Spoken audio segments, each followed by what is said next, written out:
आपने कई बार एक चीज़ महसूस की होगी, ख़ास तौर से भारतीय समाज के अंदर।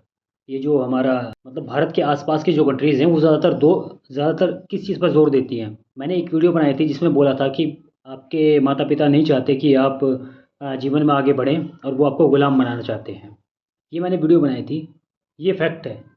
इस बात पे मैं आज भी कायम हूँ।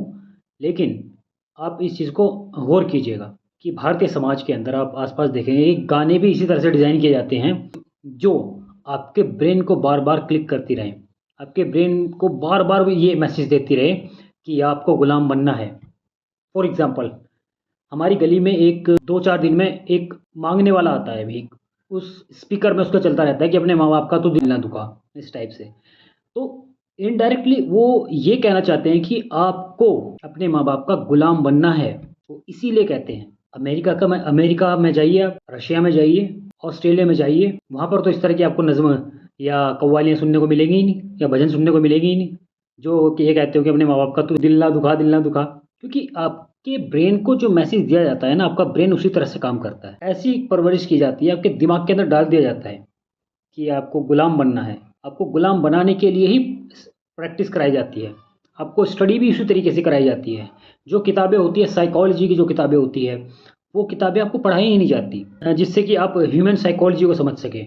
और वो क्या करेंगे, ये चीज़ें आपको और उसका ज़्यादा प्रचार भी नहीं किया जाता।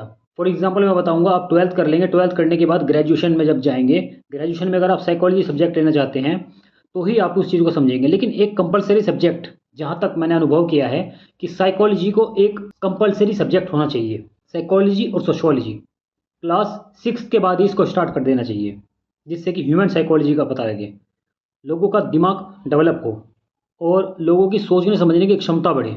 आप हिस्ट्री पढ़ रहे हैं, ज्योग्राफी पढ़ रहे हैं, देखो उससे आपको हिस्ट्री से आपको जो पास्ट में जो घटनाएं हुई हैं उसके बारे में आपको पता चलेगा। ज्योग्राफी पढ़ने के बाद आपको अपने अपने आसपास की ज्योग्राफी का आपको समझ में आएगा कि ज्योग्राफी कैसे काम करती है। पॉलिटी से आपको राजनीति की समझ पैदा होगी और सोशोलॉजी से आपको समाज की परख होगी। लेकिन जहाँ तक मैंने ऑब्जर्व किया है कि व्यक्ति को, कि हर आदमी को जो स्टडी करनी चाहिए, जो सबसे ज़्यादा मुझे लगा कि सबसे ज़्यादा इम्पोर्टेंट है, जो हमें स्टडी करनी चाहिए, जो हमारे आने वाले दैनिक जीवन में उसकी आवश्यकता पड़ती है, सबसे ज़्यादा ज़रूरी है, एक तो है सोशियोलॉजी, आपको पढ़नी चाहिए।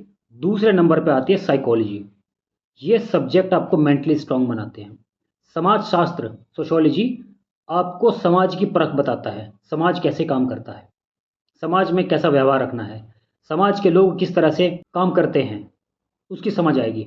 और साइकोलॉजी से आपको ह्यूमन साइकोलॉजी का पता चलेगा कि आदमी का व्यवहार कैसे काम करता है, हमारा ब्रेन कैसे काम करता है, लोग आपको कैसे मैनिपुलेट करते हैं, किस तरह से लोग आपका इस्तेमाल करते हैं, किस तरह से आपको धोखा देते हैं।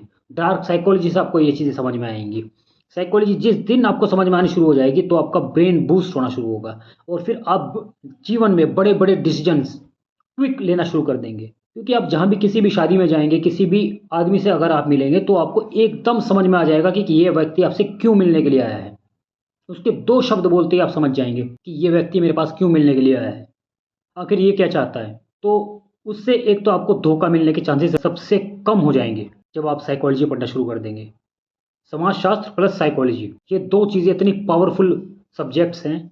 मैं ये सभी से रिकमेंड करूँगा कि ये सब्जेक्ट ज़रूर पढ़ें आप अपने जीवन में। चाहे आप किसी भी क्लास में हो या आपने 10th कर ली, 12th कर ली, अगर आप पढ़ भी नहीं रहे हैं, यूट्यूब के ऊपर बहुत वीडियोज़ हैं। अगर आपको एक शब्द भी पढ़ना नहीं आता, तो आप यूट्यूब पर वीडियोज़ देखिए।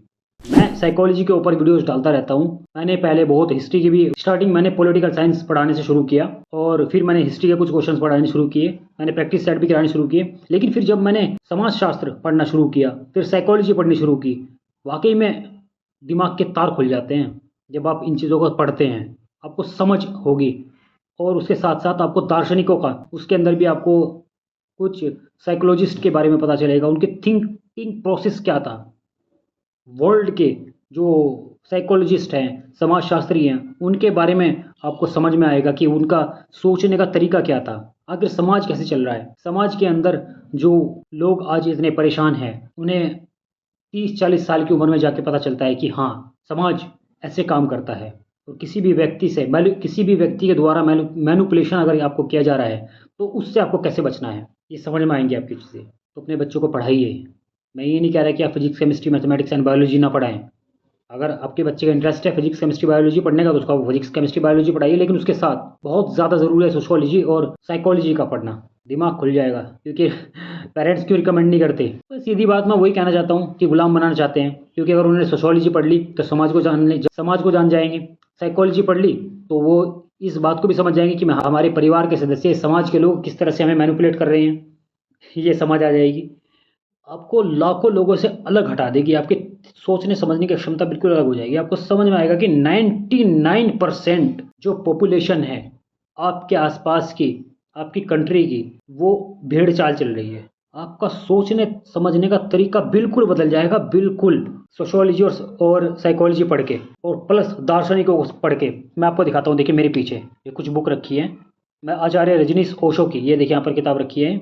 आचार्य रजनीश ओशो की किताब से मेरे दिमाग की बत्तियां खुलनी शुरू हुई जब मैंने आचार्य रजनीश ओशो को पढ़ना शुरू किया। दार्शनिक हैं ये बहुत बढ़िया, लाखों किताबें पढ़ी हैं इन्होंने, लाखों किताबों का निचोड़ है इन किताबों के अंदर। डॉक्टर विकास दिव्य कीर्ति सर ने एक लाइन बोली थी कि आप अगर किसी व्यक्ति की एक किताब को अगर पढ़ रहे हैं ना, तो आप उसके जीवन के 40 साल का अनुभव अपने अंदर पैदा कर रहे हैं। ये वाकई में सत्य है। और आचार्य रजनीश ओशो ने तो लाखों किताबें पढ़ी हैं भाई, एक लाइन तक नहीं झेल पाओगे। आचार्य रजनीश ओशो की आप एक लाइन तक नहीं झेल पाओगे, या तो आप मेंटली डिस्टर्ब हो जाओगे।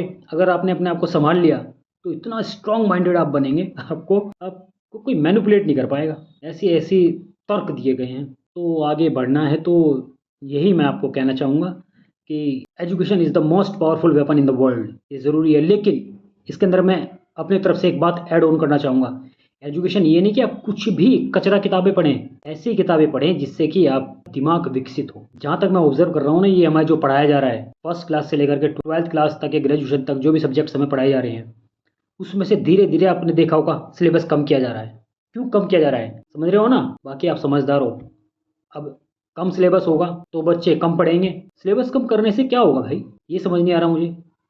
जब हम 10th 12th में थे, 12th में हमारी फिजिक्स की 2 किताबें थी इतनी मोटी मोटी, कम से कम उसके अंदर हज़ारों पेज थे। केमिस्ट्री की इतनी थी, बायोलॉजी की इतनी मोटी किताब थी, और आज एक किताब में सिमट के रह गई।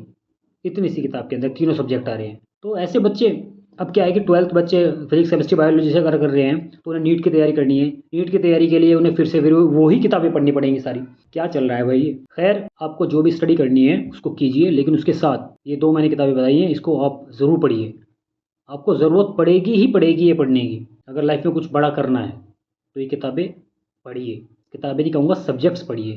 प्लस एक और चीज़ ऐड करता जाता हूँ मैं, दार्शनिकों को भी पढ़िए। और मैं क्या कहूँ, लोग बाग भक्ति के स्टेटस लगाते हैं ज़्यादातर कि अपने माँ बाप का तो दिल ना दुखा, तो वो आपको गुलाम बनाना चाहते हैं मेरे भाई, गुलाम।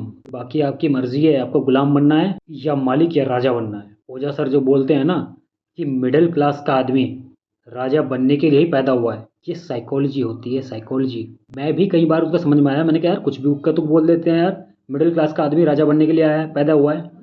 क्योंकि आप जो अपने दिमाग को मैसेज दोगे ना, आपका दिमाग उसी तरह से आगे बढ़ेगा, उसी तरह से, उसी डायरेक्शन में आगे बढ़ेगा जो आप अपने दिमाग को मैसेज दोगे। तो ओझा सर बार बार इसी लाइन को क्यों कहते हैं कि मिडिल क्लास का आदमी राजा बनने के लिए पैदा हुआ है? तो वो दिमाग को मैसेज दे रहे हैं कि मिडिल क्लास का आदमी राजा ही बनने के लिए पैदा हुआ है। तो आप जो दिमाग को मैसेज दोगे अब वो बन जाओगे। ये दिमाग इतना पावरफुल चीज़ है, बहुत पावरफुल है। बचपन से आपके माता पिता ने बोला है कि नहीं बेटे, किसी से उलझना नहीं चाहिए, कुछ नहीं, कुछ बड़े डिसीजन नहीं लेने चाहिए जीवन में, छोटी बात करनी चाहिए, बड़ी बात नहीं करनी चाहिए, बड़े बड़े डिसीजन मत लो, बस आप गुलामी करो, ऐसा बोलते हैं हमेशा।